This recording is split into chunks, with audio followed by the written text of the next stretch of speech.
Quand vous investissez dans des actions sur eToro, votre banquier ne reçoit aucune commission. Mais ne vous inquiétez pas. Après un week-end de ski à Chamonix, un smoothie à la noix de coco et un massage à 4 mains, il finira par s'en remettre.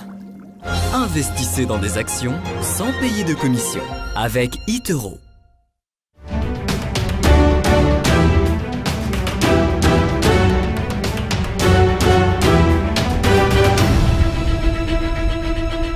Et on finit avec Alstom. Les rumeurs disent que la Commission va donner son accord pour sa fusion avec Bombardier d'ici très peu de temps, puisque la Commission avait jusqu'à vendredi pour se prononcer. Exactement. Donc vous m'avez pris tout ce que j'allais dire, donc je me tais.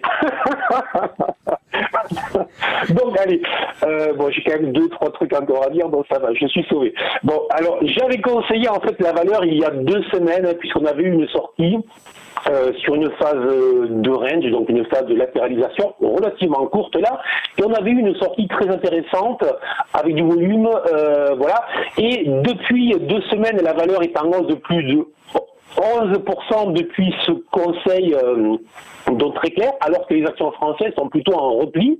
Donc ça c'était donc très intéressant. Désormais la valeur est autour de 50, nouveau niveau clé, donc décidément ça sera le terme du jour, les niveaux clés.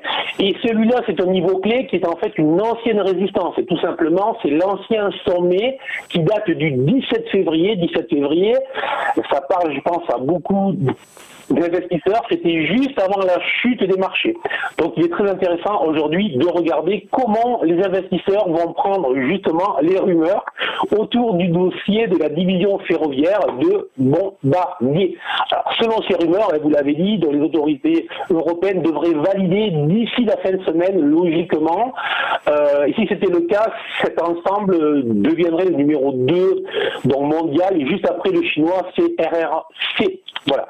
Alors on va attendre l'avis. Sur le plan graphique, vraiment, moi je constate qu'on est sous cette résistance très importante.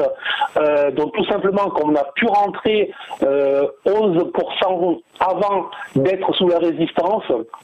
Tout simplement. Et c'est toujours ce qu'il faut faire lorsqu'on arrive sur une résistance. On doit sécuriser les positions que l'on a pu ouvrir juste avant. Alors, comment est-ce qu'on sécurise les positions que l'on a ouvertes? Tout simplement, soit on place un stop sur notre entrée, donc au moins on sait que l'on ne pourra pas reperdre plus, que l'on ne pourra pas reperdre, soit on va encaisser 30%, 50% de la position que l'on a ouverte, et ainsi, de cette manière, on sécurise. Mais si jamais la résistance venait à céder d'ici la fin de semaine, on reste en place pour profiter toujours de la dynamique haussière. Voilà, donc tout simplement, on sécurise sur la valeur, et ainsi, on va passer un été serein, sans aucun stress.